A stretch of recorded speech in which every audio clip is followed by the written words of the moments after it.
You know it. Good morning. Good morning, everyone. Welcome to the Friday morning group. My name is Bill Free, and I'm here to welcome you this morning. Welcome, live streamers. We're happy to be with you again this morning. I don't know where I was. Oh, last week we had you, Oliver Blue, was online with us, and Jennifer Brakey was online. Hi, Jennifer. She's in Australia, I think, right? South Africa. Oh, South Africa. Oh, she has an Australian accent. You hear that a lot in Yeah. South Africa. Okay. Yeah.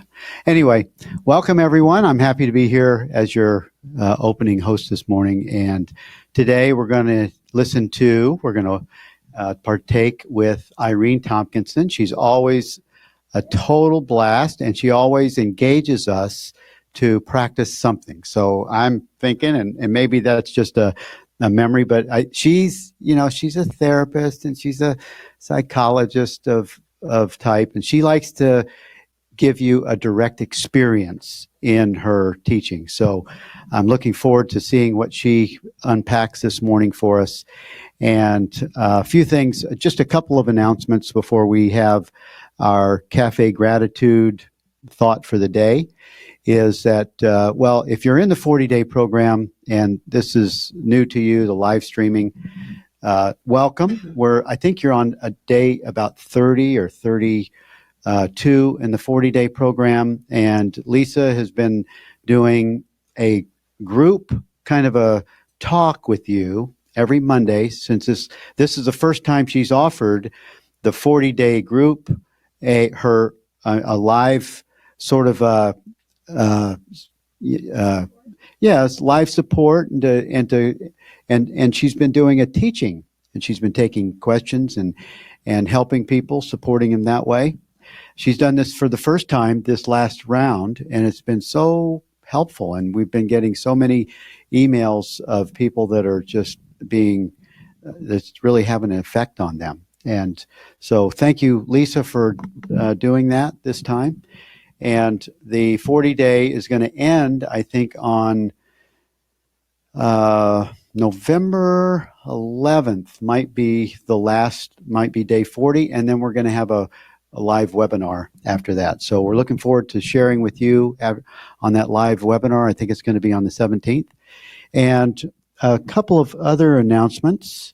We have 8 tickets or less. It could be 6 to 8 tickets for the LA conference that were the conference organizer contacted me and invited me to take 10 tickets at the discounted price of $479. So I bought them, sold 2, and then I put them back online. So you can get them for $479 for as long as they last. And you can go to teachersofgod.org and you click on events, and you can go right to the sales page that'll give you either you can pay in full or you can make 3 payments for the LA 2020 that'll take place in May of 2020 in Los Angeles at the Omni Hotel. It's going to be a great experience. Lisa and I will be doing a post-conference workshop like we did in Boston that will be about 2 hours, and it's an invitation for guys that have gone, and when I say guys, I mean guys and gals that have been to the conference, to highlight their experiences so that we can really embed their takeaways with them and give them some ideas, some tools so that they can take the conference home and stay with it until some of the ideas become a new default. So, and then also on the presenter series, if you're not in the presenter series, Jennifer Hadley is our teacher of the month this month. And oh my God, I think it's the best of Jennifer Hadley. She has really given us a presentation in the presenter series, and the deliverables every week. They're also like Irene. She gives you practices that give you a direct experience. And Jennifer Hadley's, her sole purpose here on this earth in her bodysuit is to help people to awaken and have the direct experience of knowing who and what they really are. And and then also, if you're in the presenter series or the transformation room, you're thinking about it's not really working for you or it's not enough, don't quit yet. Wait till January where you see the full range of what the transformation room is going to become, because it is evolving into what is called Evolve. And it will umbrella all of our activities of the Teachers of God Foundation. And if you're in the presenter series or the transformation room now, you will be grandfathered in to that new umbrella that's going to be priced at $29. So you don't want to be giving up your lower price to have everything.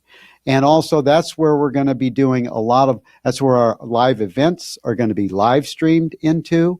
And you'll be able to have live streaming for free if you're in there. And there's a lot of benefits of being in the presenter series, the transformation room, and that will be transferring over to this new space called Evolve. And I don't want you to miss it. If you're in, I don't want you to lose the spot that you have, like reserve your seat, stay in the game. And having said that, I think what we'll do is, I think Lisa has some announcements, and then we'll move into our meet and greet, and then we'll do the Cafe Gratitude after the meet and greet. Okay? Awesome. Thank you. Good morning. I just wanted to just talk about my workshop that I'm doing, and we're also doing a 40-day launch free party at the Sheraton Hotel in Portsmouth on December 14th. So, yeah. So this Friday group, as all of you, I think, here know, is coming to an end after 6.5 awesome years. And we just, I know. And I ask everybody to please spread the word about that, because people are still showing up here, because not everybody reads emails. They don't read emails throughout the whole thing. They don't watch the videos. So please spread the word that this Friday group in Amesbury is ending on December 6th. That's the last day that we're going to be here. So we can count the rest of our classes on less than 2 hands, which is just like mind-blowing to me. And I'm teaching next Friday. So if you guys want to come in on planes and trains and buses next Friday, or walk here or drive here, I'm going to be doing the power of magnetism. And the motto I live by is from Jesus, which is, if I be lifted up, all things shall be drawn unto me. And, I was talking to Michael this morning. He's a demonstration. Anybody who's had this demonstration of letting your routine go, you don't have to lift up. You get lifted. It's us that hold ourselves in problems.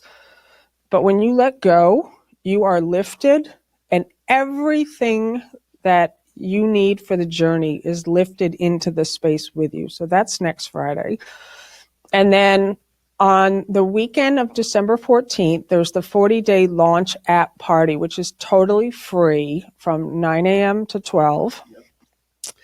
And it will also be live streamed. We'll be live streaming that, and that is at the Sheraton Harborside Hotel in Portsmouth, New Hampshire. It's an amazing space. It's all windows. I just went this week to see the room. And then I decided to book the room for Saturday afternoon and Sunday morning. And so I'm going to be doing a Healing Cure live event for anybody who would like to come for that. And it's at lisanatoli.com under events to sign up. And I heard that the Friday night hotels are all gone. Not from me, but it's just sold out. So you'll want to book that as soon as you can if you want to stay there. Well, there's a Hampton and there's another Marriott residence. Yeah, so there's other restaurants in town. There's Airbnb. I'm going to stay at the hotel just because I just love these in-person events. I mean, they're so amazing because you don't know what's going to happen. Like where we go for dinner, where it becomes like right, Nancy? We went to New York City, and people don't know. They just think, oh, another live event. I don't have the money.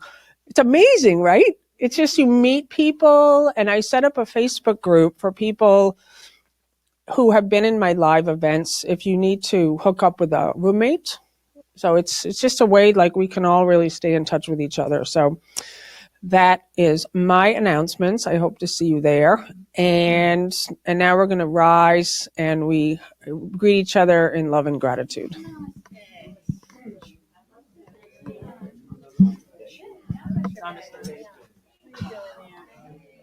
You leave us on, right? Yeah. Leaving you guys on. Good topic. Me too.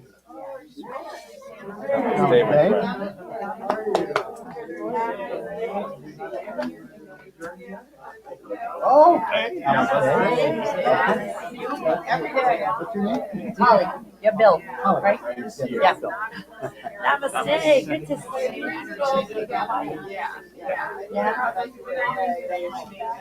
Namaste. Welcome. Good to see you. Good to see you.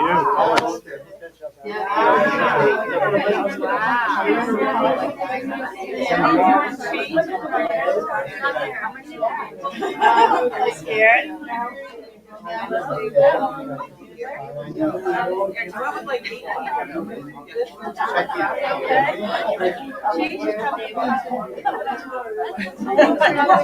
I'm looking forward to tomorrow. I'm a little nervous because I'm not great. But I know we're going to get you up and running. What? Yeah. That's okay. And you can tell me.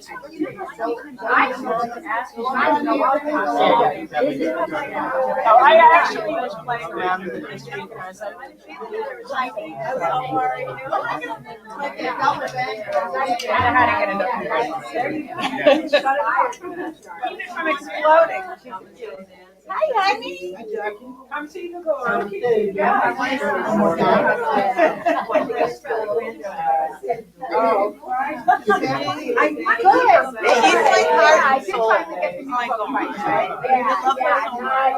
I know, and it feels like your head's right. I feel like my heart's gonna explode when I see her. Namaste, Bill. Namaste, Billy. Namaste, honey. Sean, don't let him grab us. It looks like a llama. Doesn't it? Oh, when you have the thinner one, the regular, right? Oh, you don't have the regular one? You just have the thick one. I started in 2017, and that's the one. You started 2017. I go to Marshall's and when I'm feeling really cheap, I go to Sabre. I like Okay, we're going to have a seat, please, and we'll get started.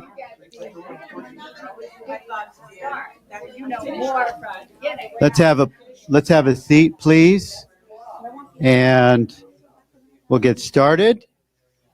Thank you, everyone. And now we'll invite this is Irene's other half, a little bit taller, wise, just a wise man. I love this guy. He's like an encyclopedia of Old and New Testament, and then moving it directly into New Thought and A Course in Miracles. This guy is amazing when you hear what David has to say. This morning, he's going to give us our thought for the day. But everyone, please give a warm welcome to David Tomkinson.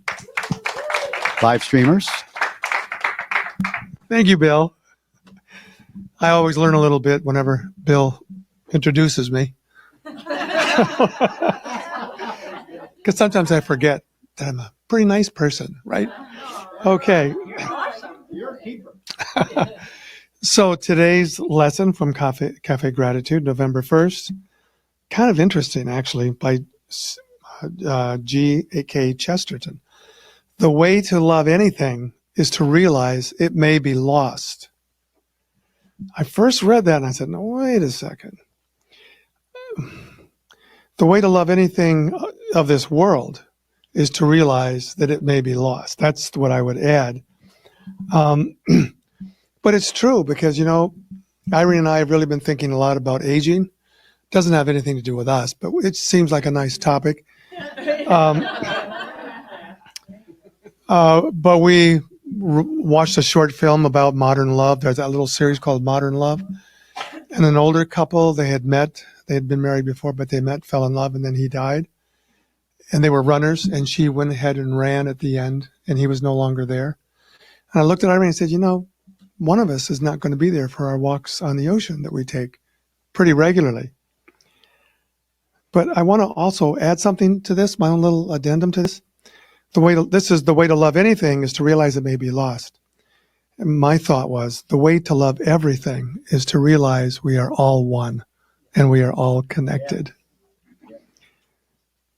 So what do you have an abundant supply of? That's the thought it leaves you with. Think about what you have an abundant supply of. It's the L word. All right. See, I told you what an awesome guy he is. He brings it.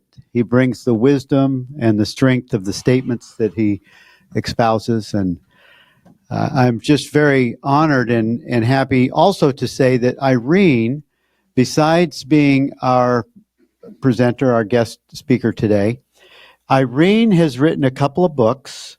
I love the title of this one, Not Like My Mother, right? Oh my God, not like my mother.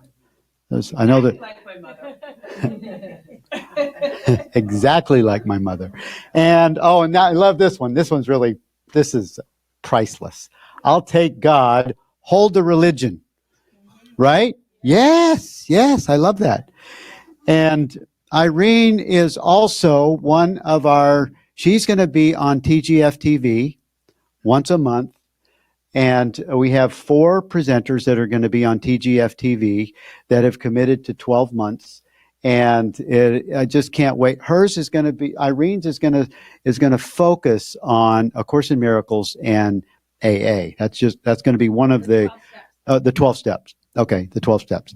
And I can't wait to see what that looks like. But she is loved and admired around the globe. We get so many comments from people, from you guys that love Irene. So we don't have to miss her because she'll be on TGF TV. And also we have Kelly Russell in the house. Yay. And she is going to be on TGF TV. And she is going to be talking about relationships and forgiveness. And that's her specialty, one of them, a couple of them. And then, of course, we have the awesome, amazing Lisa Natoli that will be on TGF TV.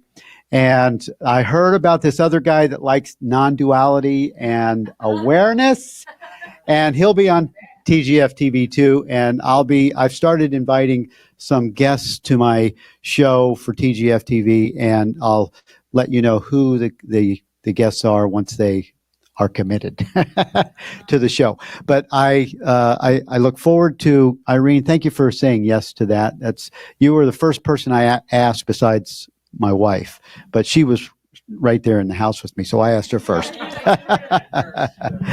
Well, everyone, we know who Irene is. She's a beautiful teacher. I can't wait to see what she has to say this morning. Everyone, please give a warm welcome to Irene Tomkinson. Are you turned on?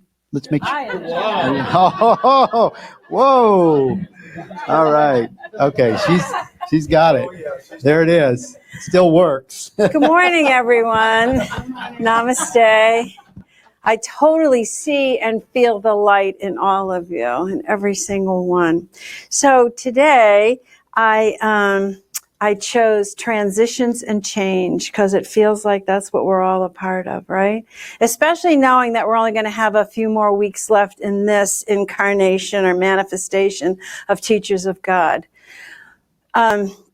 So what came up for me was, as David said, I've been working on developing a course that has not to do with Teachers of God, but something in my own practice about what happens to us after 55. And, there's a whole lot of talk about, well, you can get Botox and look like you're 40 or 30, or you can always take your photographs like this so it looks like you just had a facelift, right? And you can never let your wings show anybody. You can always wear sleeves. This is the stuff you can eat so that you'll feel 25. This is the stuff you can do to your body, the exercise, because we got to stop the movement. It's always about stop the movement. And nobody talks about what's going on internally, because internally from the truth, we're moving. We're moving. Okay, we're moving to the other side, whatever the other side is for us. We're moving towards the finish line, which obviously for us in Course in Miracles is the beginning line. We're coming back. We're making the full circle. But that's just been a big part of everything I've been thinking about and reading about and studying about.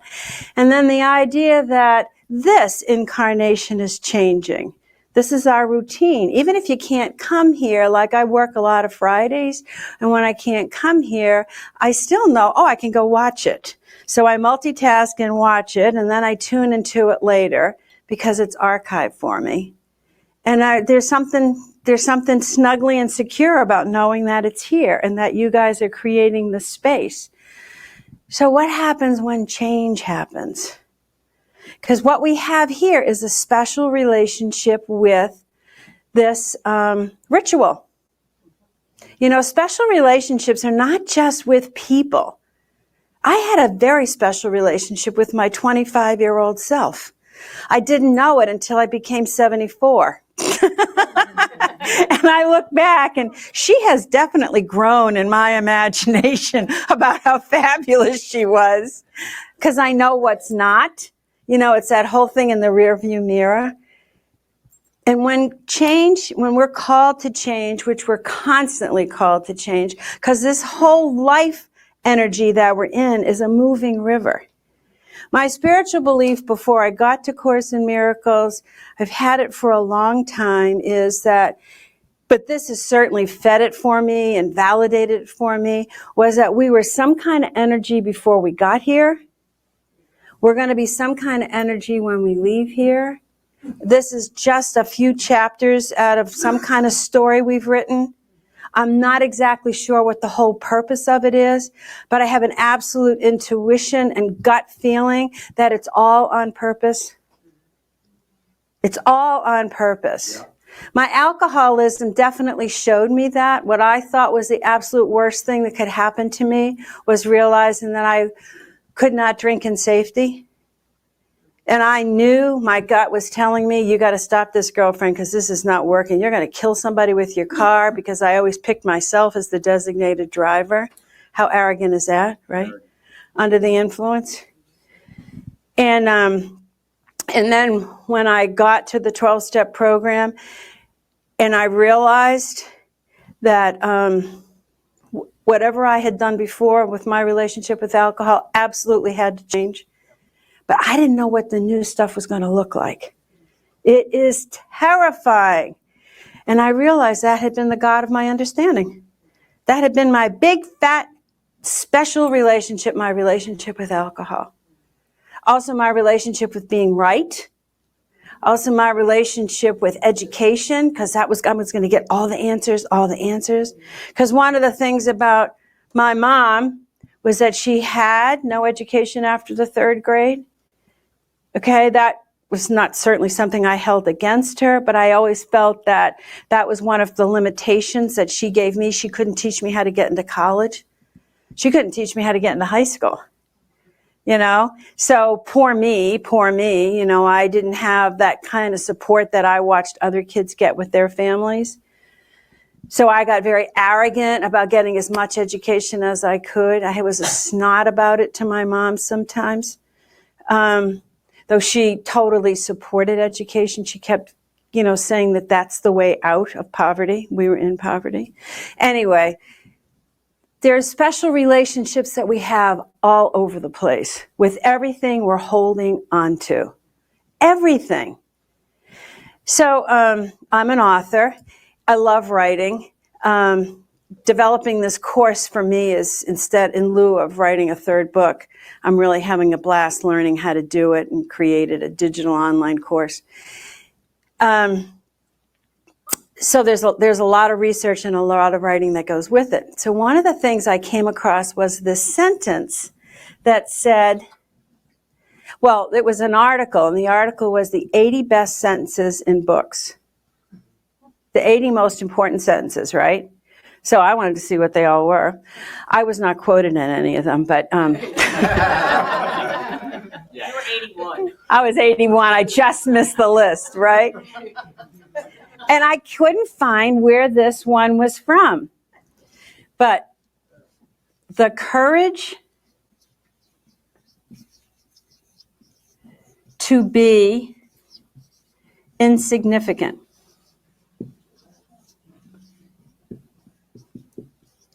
What's that feel like? Awesome. What's it feel like? Because I didn't like it. I don't like it. I was like, what? I'm learning how to market. I'm learning how to get more likes on Facebook. You know, I'm learning how to sell my books. I'm learning how to be important. I'm learning to get big crowds, you know, when I speak. That does not sound insignificant to me, right? And I was like, oh my God, that's the course. That is the course, and I didn't like it. My gut was like, ugh, really? Insignificant? I want to be special. I want to be special. And then I started thinking, what's it like when you get beyond the veil, or to wherever the truth is, into that place, right, that we hear about enlightenment? If we're all one, we're all special. And it's not going to show up as special. It's going to show up as normal, right? I mean, I'm using earthly logic about it. But this sentence was like, oh, I didn't like it. I could feel my ego. And it's the same thing my ego went through when I realized that I could not drink in safety. And the way I had been trying to do it was definitely not working. I was in such denial. And, you know, everybody doesn't have alcoholism. I'm not suggesting that, but I'm suggesting that everybody's got something they're hanging on to that's completely unreasonable, that we've turned into God. Everything's got a status to it. Everything's got a way we got to look. I put my face up against my granddaughter years ago. She's 14 now, but when she was new, and I had my face up to her, my other daughter, who's a photographer, took this picture, and I almost died. This is perfect skin. This is not. And it was like, oh my God, how did I get to look like that? It was so ridiculous. I mean, you know, that's like one of the first stages of aging too, is that you recognize that things are changing, transitioning, is you have this like, aha, you know, like the joke always is the AARP magazine comes to your house and it's like, this must have been for my mother. How could this, I mean, how dare they even suggest that I should start reading this shit, right? Yeah, right. And of course, this is written about in the book, in our book. So this is in the purple book, and it's page 541, and it's called Across the Bridge. All right? You see the world you value on this side of the bridge. You see the world of separate bodies seeking to join each other in separate unions and to become one by losing. When two individuals seek to become one, they are trying to decrease their magnitude. Each would deny his power, for the separate union excludes the universe. Far more is left outside than would be taken in, for God is left without and nothing taken in. If one such union were made in perfect faith, the universe would enter into it. Yet the special relationship which the ego seeks does not include even one whole individual. For the ego wants but part of him and sees only this part and nothing else. Across the bridge, it is so different. For a time, the body is still seen, but not exclusively as it is seen here. For the little spark that holds the great rays within it is also visible, and this spark cannot be limited long to littleness. Once you have crossed the bridge, the value of the body is so diminished in your sight that you will see no need at all to magnify it. For you will realize that the only value that the body has is to enable you to bring your brothers to the bridge with you, to be released together there. The bridge is nothing more than a transition in your perspective on reality. On this side, everything you see is grossly distorted and completely out of perspective. What is little and insignificant is magnified, and what is strong and powerful cut down to littleness. In the transition, there is a period of confusion in which a sense of actual disorientation seems to occur. But fear it not, for it means nothing more than that you have been willing to let go your hold on the distorted frame of reference that seemed to hold your world together. This frame of reference is built around the special relationship. Without this illusion, there can be no meaning you would still seek here. So, does that make sense? So picture a bridge, right? So picture a bridge. We're all moving over bridges constantly. You get the notice that you've lost your job. You get the notice that you got to sell your house. They're moving a highway there. You get the notice that somebody has an illness that's really, really frightening. You get the notice by your body letting you know that you can't do what you used to do and you need to do things differently. I mean, everything's changing. Everything's constantly changing. And the law of physics says if you don't go with it, you're moving backwards. You're either going forward or you're moving backwards, right? It's constantly moving. Our beliefs are what hold us in place, and we fight for those beliefs. We're black and white about those beliefs because we don't want to know what's going to happen when we let go, right? It's not so much that we're afraid of this. It's like we don't know what this is going to be. I want to guarantee that when I get over there, it's all going to be good, right? I want to guarantee that everything's going to be fine when I get on the other side of whatever this change is. David and I do couples counseling by this method called imago relationship theory, right? And one of the things Harville Hendricks says, who is the creator of it, one of the things he says is that we all get together, because we're very excited in that new relationship, like all that fuzzy stuff, right? Together we are one. And then you move along and it's now, which one are we, me or you? And then begins the work of relationship. Which one are we, me or you, right? That's that whole separateness, that constant separateness. So let's look at so we're standing on, like here, just with teachers of God, we're standing over here on a shore that we're comfortable with. We know what Friday mornings look like. We know what's possible, right? We didn't like it when Bill first started a few years back saying we're going to live stream it. We have a circle and we really like our circle. And we can't all play with just the in-group here in our circle. And he's like, no, we're going out into the world, and you're going to interrupt us, right? We didn't like it. And we have met so many people from around the world. You went to South Africa. I went to South Africa because he brought a camera into this room and people watched me and asked me to come over and teach some abused women over there, which has been a magnificent experience. So he saw a world bigger than we could see. And he took us along with him kicking and screaming until we all began to think it was our idea, right? But isn't that the way it generally works out? We all think it's our idea after a while. Oh yeah, we live streamed, right? Like we even knew what the hell live streaming was, right? We're calling our friends and telling them to tune in on Friday. Right. That's how I got to talk to Jennifer Brecky. Right. But think about what's going on in your life right now that you're being called to let go of old beliefs about. I'm going to give you 2 minutes. One of you be the speaker, one of you be the listener. Pair up. Talk to somebody about what changes. And you guys at home, talk to each other if you've got someone with you, or do some journaling about it. What's calling you to change right now? No change is too small, no change is too big to talk about. Ready, set, go.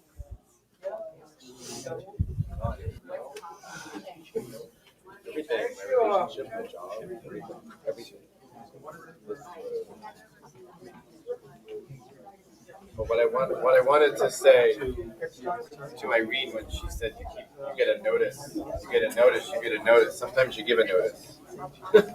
Sometimes you give a notice? Yeah. Yeah, but you got to notice about what wasn't working here. To give the notice. Right, right, right.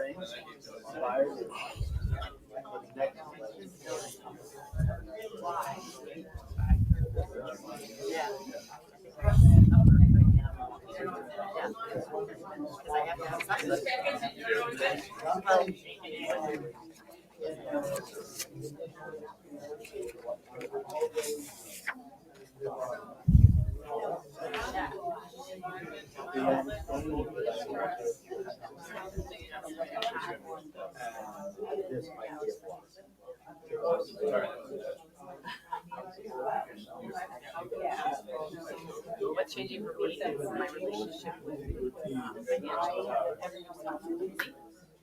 It just seems to have happened since I was in it. And I am just, not only is there abundance and providing everything around and like money, but I get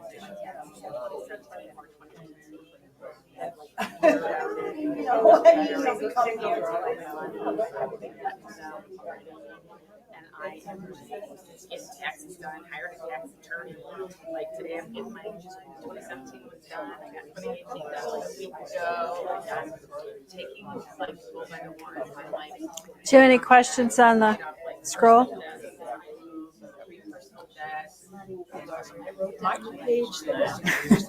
Okay. I know it. I'm like, step into that because it's something about dating, not financially responsible.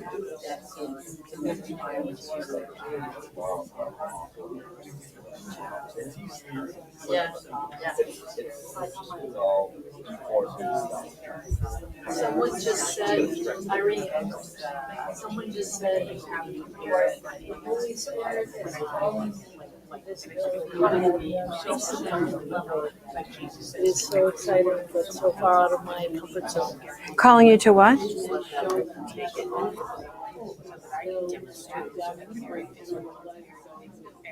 Oh, cool. Wonderful.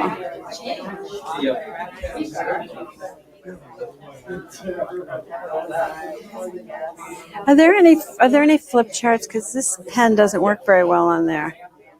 Thanks. Did you get a chance to talk, Holly? Did you both get a chance to talk? I'm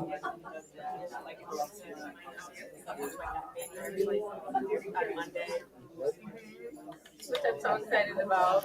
Make sure you both get a chance to talk, okay? I just called this morning. Like it's just all this like I do this and I do this and I do this and I do this. It's just like I feel really excited. I just feel you know being Therese, is there another dry erase marker? This one's kind of dead.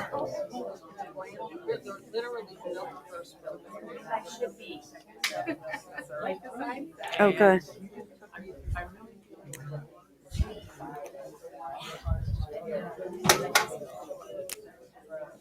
Oh, this is better. I hope. Not much. Not much better.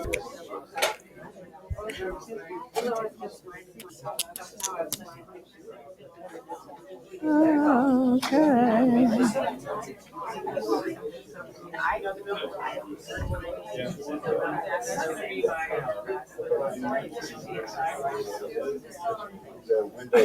I know. All right, you both got a chance to talk.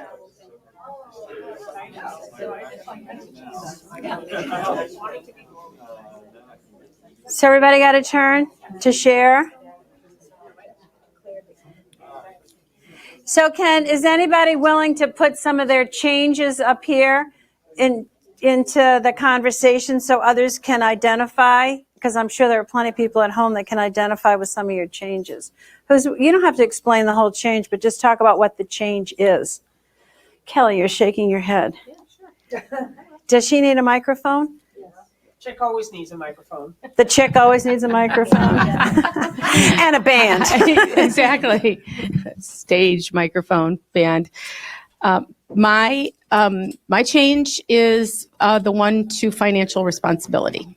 And it just seems to have happened just since I moved to Maine, like 2 months ago, and just getting shit done that has been 50 years in the making, and becoming aligned with like paying off debts and taking responsibility and calling the IRS and hiring a tax attorney and going to an accountant and just doing what I have been afraid to do, and making myself live in this place of fear for a long time. And so that's it. So what Not was to your go on and on special, about it. what was your special relationship with? Was your special relationship with was what? Not being financially responsible, and then I think I didn't have to be an adult. I didn't have to grow up and I don't want to grow up. Yeah, be like that Peter Pan thing. Not me. So your special relationship was with childhood. Adulthood didn't look good. Mm-hmm. All right. So you're crossing that bridge from child to adult. Yeah. Anybody else have one? Somebody else has Come on, a you change. guys. Come on, Peter. Oh, I don't know. I have about 10. Overall, it's like everything that I became attached to either goes away or there's a threat that it's going to go away. And it started with losing my ability to care for my wife. Oh, yeah. And then losing my wife. I now, financially, I need to sell my home. I'm very attached to it. Even little things, like I loved walking in the woods behind my house. That was my solace for quite a while. They logged it this year. I haven't even had the heart to go out there yet and see what it looks like. Or you've had a broken heart to go out there. Yeah. There's no comfortable place for me anymore. And I realized that, on some level, it's what I've asked for, because I've asked for transformation, for spiritual awakening. And I know I can't go there while I'm still attached to all these people and all these things and situations and so on. It feels like there's changes here at the church, at Unity on the River. This group, not meeting in person anymore. So there you go. There's the overall picture. Wow. Okay. Someone else has some change? Oh, there's no change on this side of the room? Lucky Okay. you. So the first thing that happens with change is denial. Are you guys identifying with that? Go ahead, Peg. Yeah, I'm just the opposite of you. I lived on a very strict, low budget, okay? And I got used to being what they said was poor. And so there were so many things I wasn't able to do. And now I still live very frugally, except for going out to lunch with friends. But other than that, I don't do the retreats, and I don't do this, and I don't do that, because it's like, that's a lot of money. When I have X amount of money, but, so say I have $5,000 in the bank. I never had that before. But I'm not going to spend the $5,000 to go away on a retreat, because that wouldn't be taking care of myself. Do you know what I mean? I'm at a point. So you have a rule that you can't spend money on yourself like that? No, I have a rule that I want to be responsible, and instead of feeling like I'm poor, I want to feel like I have a lot.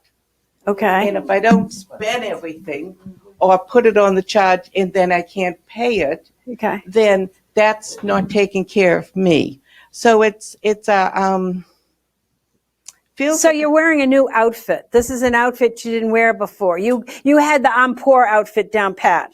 yes, Okay, and now you've changed your outfit. yes, And that feels strange. You feel like you're doing the right thing, but it feels different. Is that what you're saying? it feels like I should allow myself a little more.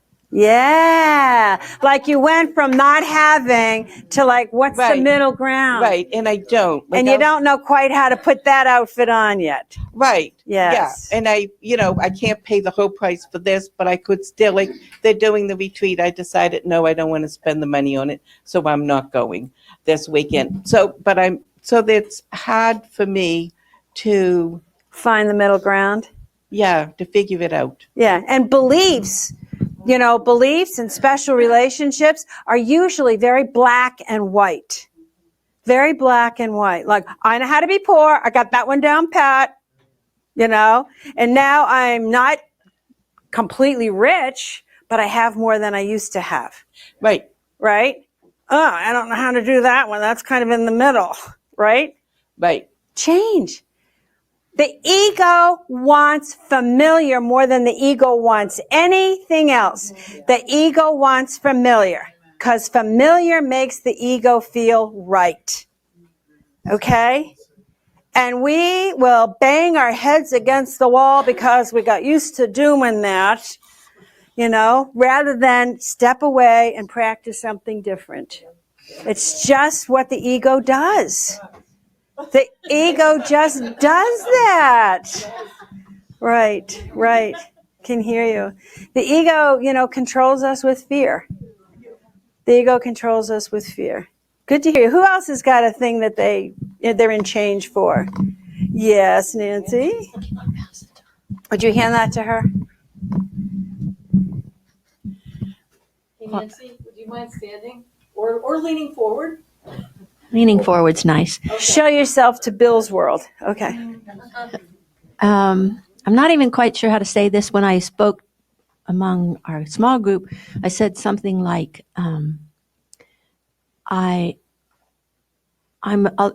in some way, I'm trying to let the true me still keep coming out. And because my preference and my family training was introverted and private and circumspect, I have learned really good social skills, so I can be in a crowd, I can be with people, I can do fine. But there's some part of me that says, how do I not try to copy you awesome extroverted teachers like Irene and Kelly and Lisa, and how do I genuinely be my more introverted self in a way that is authentic? So my special relationship, I guess, has been with something like get along, keep approval, find a way to be And in a crowd. don't rock the water. Don't don't- make any waves. So Yeah.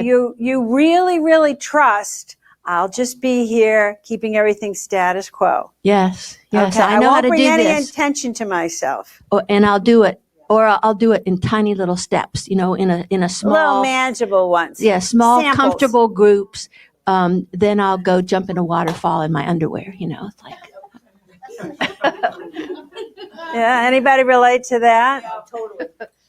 Change does something different to the vibration. So your vibration has gotten really comfortable with kind of, and then there's this part of you that's going, and then, it's like, oh, what the hell was that? Right? Which is why a lot of us like alcohol and drugs, because it gives us a lot of permission to go, wah, and then come back in, right? Oh, I was out of my mind with the wine, right? When there's something about the spirit that wants to have more life. Yes. And do you know that one of the 4 stages in aging is we get to a stage where we really want to explore it all? Because believe it or not, one of the myths is that our brains get less and less, but the truth is our brains get more and more as we age because we learn how to use both sides. Yes. And so it makes us want to use both sides. You know, okay, I'm comfortable being an introvert, but I really want to play over there and try that, right? Because you have something to offer the planet. So your truth is that daisy that's coming through the asphalt. Or up through the manure, I remember hearing once. And then it turns out it was the manure that was of value, not the daisy. Ah. You wanted to say something, honey? Yeah, I'm really, really, really glad to be here. Before I say anything, I just want to really express how grateful I am to be here. You want to stand up? Oh, sure. Her back's killing her. What? Your back is I'm sore. so glad I came today. And I love that you said the courage to be insignificant, because for the last couple of weeks, I've been thinking about someone that I met when I was 30, when I first opened the Course in Miracles book, which I closed for 20-something years, but which was, he was from India, and which, you know, so different cultural thinking is my only point there. And he said, what if you just live an ordinary life? And that's been on my mind the last couple of weeks, so this is really great. But I feel like what I'm being called to change is to learn what honors me, because my God has been your opinion and what you want, and what works for you. They talk a lot about that in that chapter about the bridge. So just making progress on what honors me is a major change. And does it feel selfish? How does it feel uncomfortable compared to what was familiar? It feels unsafe to express. Okay. So you feel exposed? Yeah. Uh-huh. But the reaping the rewards of every little time I honor that myself has been an amazing gift. So that's the change. Love it. We can all, can you relate? Yeah. So one of the things that we do when we deny our truth, well, we suffer anxiety, because anxiety is the truth trying to surface, and the personality or the ego going, oh no, we're not doing that. Oh no. And you're like, you're choking on it. That's what anxiety is. It's the truth coming up in us, because very often the truth means flip and change. It can mean get out of this marriage. It can mean get into this marriage. It can mean get into that job, get out of that job. The truth can very often be so different than the rules we have for ourselves that just terrify us, because it means we're going to make some waves. How much courage did it take Lisa and Bill to start standing out here on the planet saying, we want to teach the Course in Miracles? That's a scary thing. Like, who do you think you are, Missy? But something inside of her said, I need to write this book. I need to do these blogs. I need to give this a shot. When I wrote my books, it was like saying I'm a writer. I thought I was at the mall holding my skirt up in the food court. You know, like, oh my God. Who are you? Who are you? You just feel so exposed. And yet something inside me said it was really, really important to do that for me. I had to face that truth. I had to look at that truth that needed to come out of me, right? And then it got finished, and I learned so much about myself. I learned so much because we teach what we need to learn. I learned so much about myself, and so grateful that I did it. And a big surprise that I had no idea about was that I've helped other people write their books.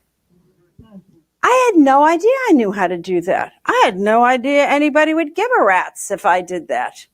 You know, and it's been so much fun. And I've had a couple of people tell me from my first book, not like my mother. I mean, I've certainly have gotten some people have told me that it worked for them, but I've had 2 people tell me they got sober because of that book. How big is that? How big? I had no idea. Because Spirit's going to use us if we allow that to be. But that's so often going to call for change. Change in our rules, change in how we think we're supposed to be, change in how we think it's supposed to look. So denial and pain are the first 2 things that come up. But I don't want them not to be here on Fridays. We always go out for lunch. How are we going to do that? Right? Something I don't like is going to happen. I want to walk in those woods, not the other 9 million acres of woods in New England. I want to walk in the ones right behind my house. Right? Who knows what magic forest is going to meet Peter when he goes out and finds it. Right? But I totally get it, Peter. I totally get it. You want to hear how... When I went to another forest to walk, there was a bear there. I'm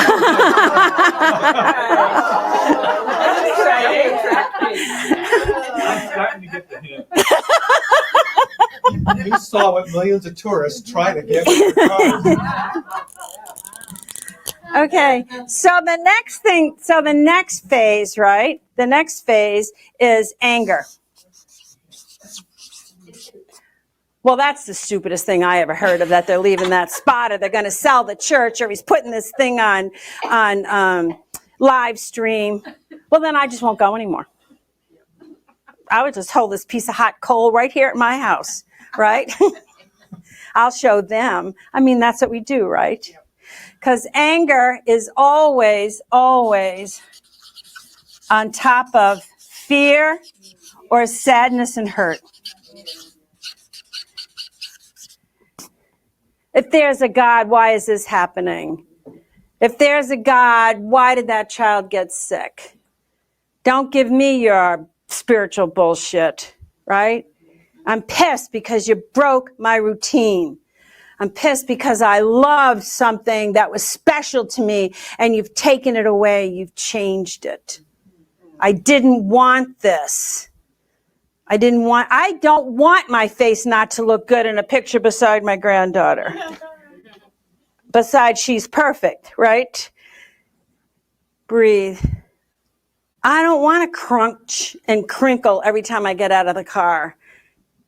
And I don't want to look like all the other old ladies like me when they're getting out of their cars. I'm going to try to jump out. I'm going to get hurt, but I'm going to try to do that, right? Because we don't want change. We want to be special. The next thing is depression. And if we're good, not good, that sounds judgmental. We want to move to reflection.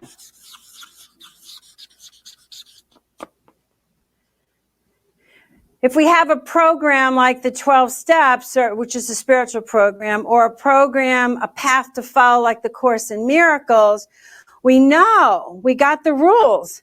The rules are we're hanging on to a special relationship that's not working for us. Trust the process. If this is happening in my life, this change is happening in my life, then I call this to be. Really? Maybe I'm living with people who called it to be. Did I really call it to be? And you did somehow. And you know that this is not the whole picture. David quoted something that I told him a long time ago, and I didn't remember it, so I'm sure some angel said it out of my mouth. But it's like with these special relationships, whether they're beliefs or people or functions or whatever, it's like we're in the water, we're in the ocean, we are the ocean, and we're looking at a drop in the ocean and we're saying, you're the one that's going to get me wet. You're the one that's going to be everything for me. When I'm in the ocean with you, I'm right here with you. We're all swimming around in this. We are the water. It's a hard one to hang on to because we're so sure that that person is going to make it work. That job's going to make it work. That house is going to make it work. That beauty product is going to make it work, right? Because I really got to know what you think of me and how you are, rather than my loving you right off the charts. The best thing somebody ever told me about speaking publicly was, don't worry about them loving you. You worry about you loving them. Yeah. If you're here from them, it's going to work. And they were right. It's the same way with teaching. What do those kids need? What do those adults need? not how am I doing? How's this going to look? The next thing we move into is disorientation. If I can spell it, disorientation. Right? So Peter is at a place where he's realizing he's got to sell the house. He's no longer a caretaking husband. He's redefining who he is on the planet. He may not want it, but he knows he's got to go. He's got to move. He's got to do it. He's got to get in the flow. He can't stand on the shore on this side of the bridge anymore. He's starting to walk up over the bridge. So there's that disorientation is changing to a reorientation. God knows if anybody can read this. Reorientation, okay? This disorientation needs to change to a reorientation.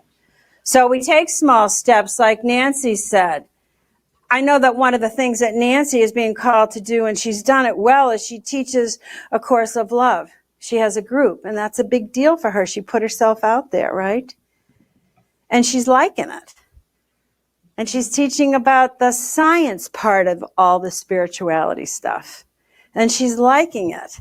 So she's tried it on in small doses and realized, oh, people are gaining from what I'm offering. So it's kind of a nice juice, right? That it's feeding her and she's feeding others. And also, you can tell when you're standing in the truth that belongs to you is you get enlivened. You get turned on. There's juice about it, even if it's scary. And the vibration for fear and the vibration for excitement are very similar. So we can say, oh, that scares me, but it also enlivens you and it turns you on. That's when you know that's yours to do. I knew it was not mine to drink anymore because I always felt like a piece of crap afterwards. Not necessarily the physical crap, okay? More like the shame, the humiliation, the disappointment with myself. I let myself down. It was not working anymore. That's kind of dramatic, but you know what I'm saying.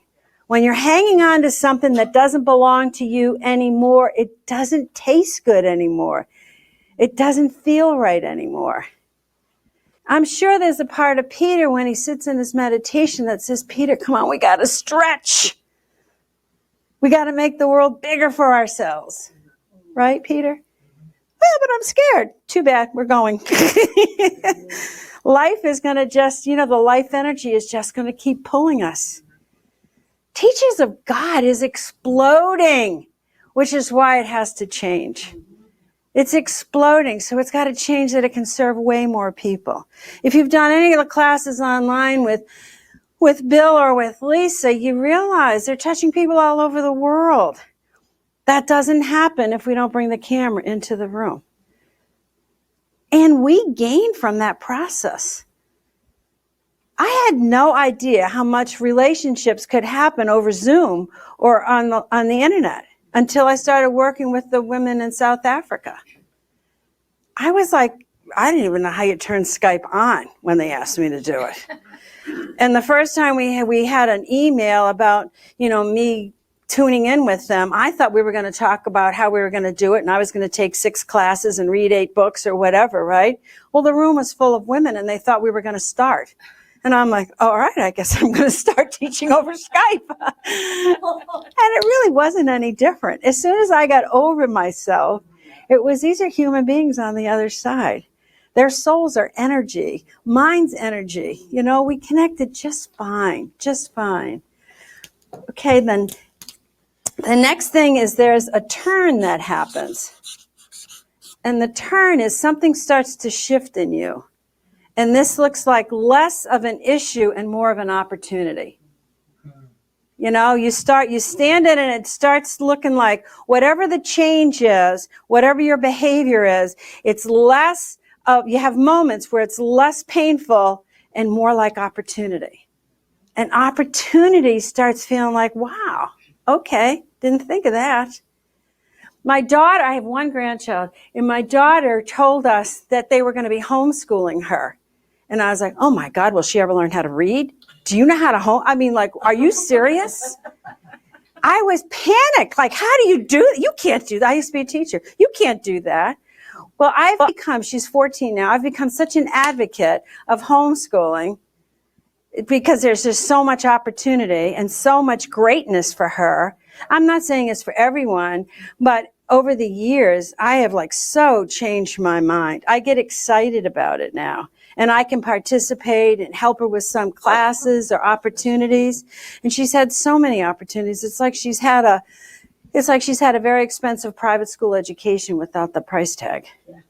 You know? So, and I watch the fabulous human being that she's turned into and the opportunities, you know, and then I started looking like, I've been in school, I've been taking some kind of classes my whole entire adult life. And I'm going to be doing it. I'll probably be taking a class right before they pull the plug on me, you know, because there's so much I love getting turned on about learning, right? So why wouldn't that be okay for her?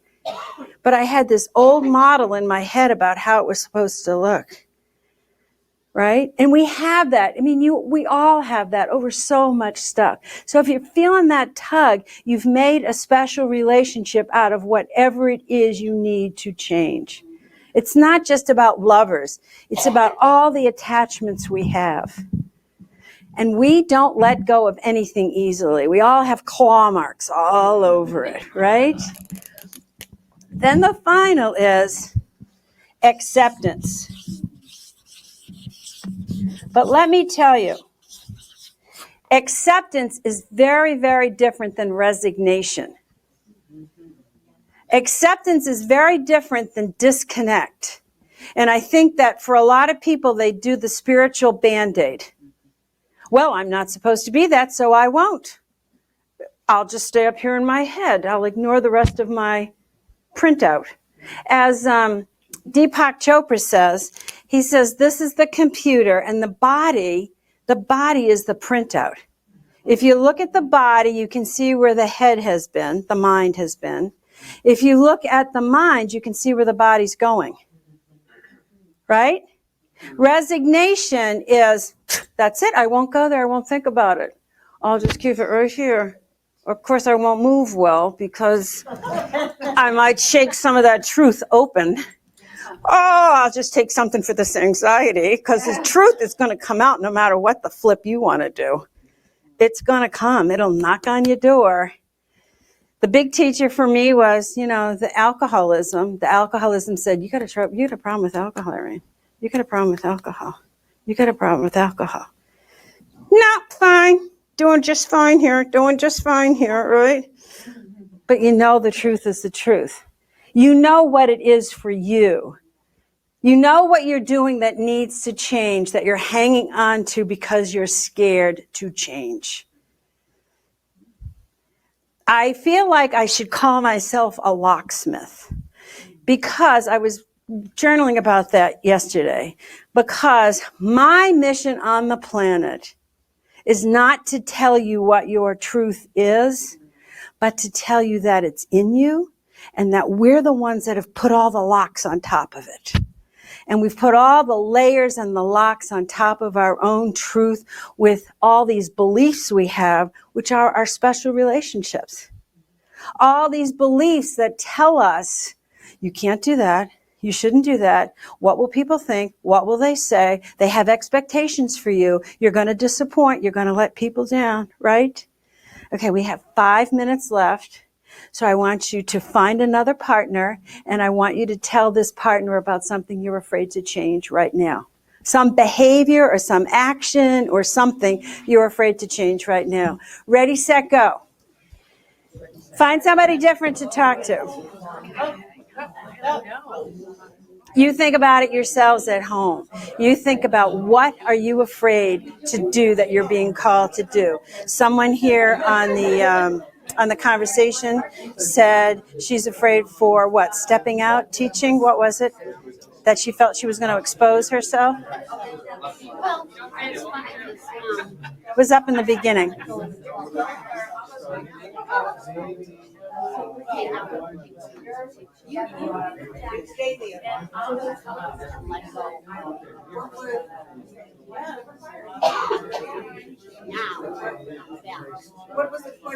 What behavior are you afraid to change? And you know it's time to do it. Yes, yes. Something I'm afraid to change right now. I hope it's not your address.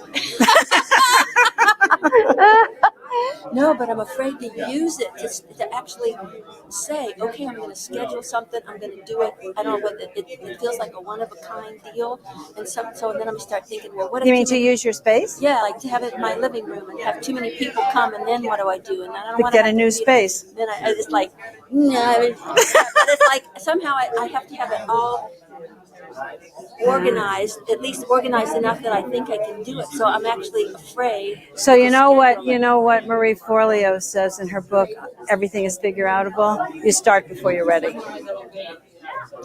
You start before you're ready. And I'm still. Well, you can be afraid and do it anyway. That's called courage. All right. And now you know. Now I can fast it now. It's like so. So you can park cars on the other street. Yeah, I've done that when I was at other events for Europe. Yeah, you can park cars over there until it's snow season, and if there's a snowstorm, you can't do that. But other than that, yeah. And you have a nice sized living room, and we got plenty of chairs you can borrow. And I have pretty many chairs in my own house in my place. So, all right. Ask me in a week when I've scheduled my first event, which is going to be something weird like Cryon and follow up. What I wrote myself notes. If I don't do it soon, I miss. So the most important thing that you need to do is always get everybody's emails. When they do come. I've got lots of them. Most of the people I'm in touch with know. Yes. So, and you just need to keep getting that email list so that you can grow it, and whoever needs to come will come. and eventually learn how to put something like Constant contact. Constant contact. Yes. It's very simple. For Christ's sake, you're a chemist. Yeah, but I realized that I am a chemist, but I'm more the absent-minded scientist than the data cruncher. It's not that hard. I never did that great. You live with somebody. Who for Who would do it? For like $40 an hour, will get it all done for you in a couple of hours. That's what I'll do. Of course, she'll do it for you. And you'll spread it. This is what you were asking about, right? Oh yeah, Kristen, right.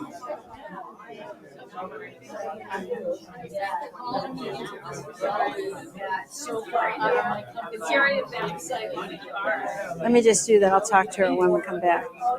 Okay, we need to come back together. We need to come back together.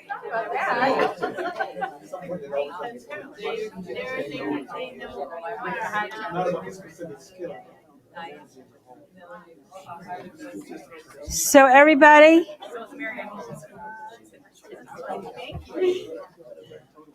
so I want to tell you all about Kristen, who wrote, "The Holy Spirit is calling me into visibility at an unprecedented level. It's so exciting, but so far out of my comfort zone." Can anybody relate? So let's all put our hands towards Kristen. Kristen, we see you meeting Holy Spirit's challenge. We see you coming into visibility in a way that will so serve us all. We know that it is happening now. It's just yours to go and step into. And so it is. Someone named Diane is saying a similar thing. So Diane too. Diane too. Go for it, honey. Go for it. The planet needs what you have. Here we go. All right. So it looks like you all found a way to identify with change. And you know the difference between resignation and acceptance. It's a very physical difference. You wanted to say something, Bill? Yeah, I want to grab the mic, Bill. Well, I was just recognizing from, she's turning the camera towards me. I had a great session with Peter. Thank you, Peter. And I was recognizing, because as you were writing your chart, the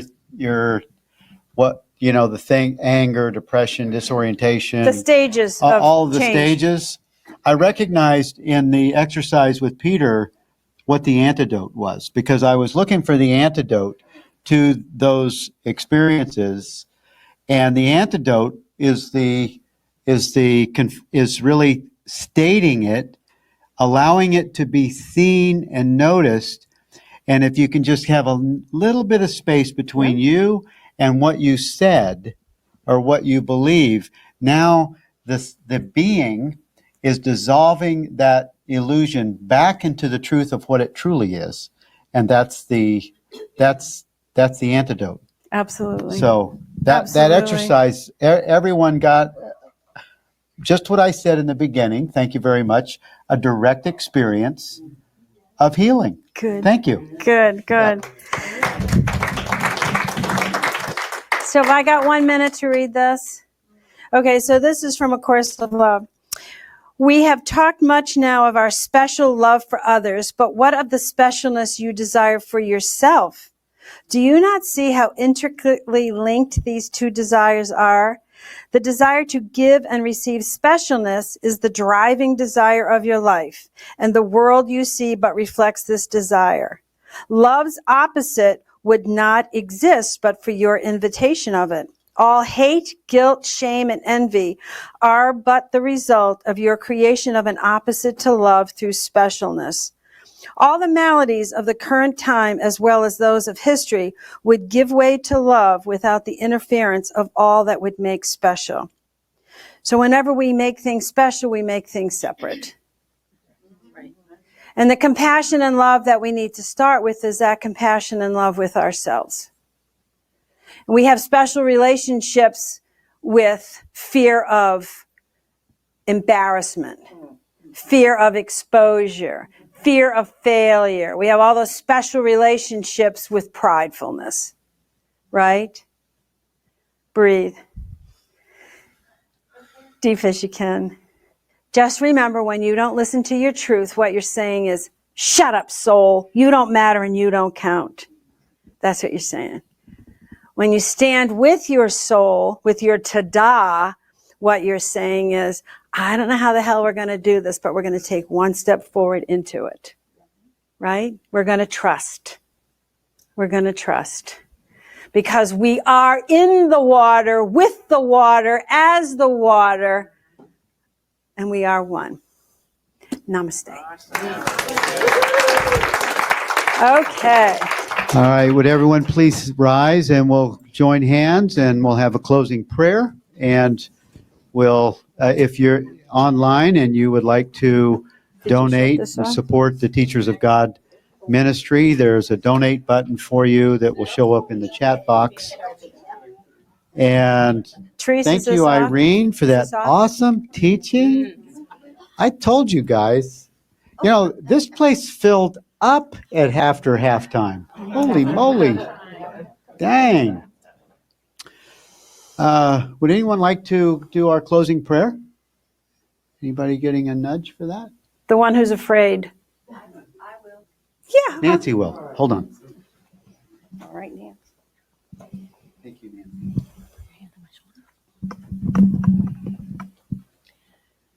Oh, God, we take a breath together, knowing we are one.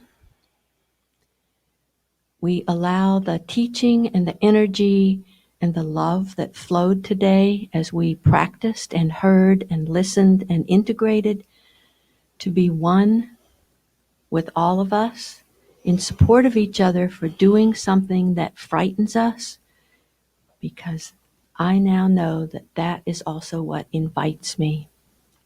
And so it is. Amen. Amen. And Chris, would you give the closing prayer of tithes and offerings, please?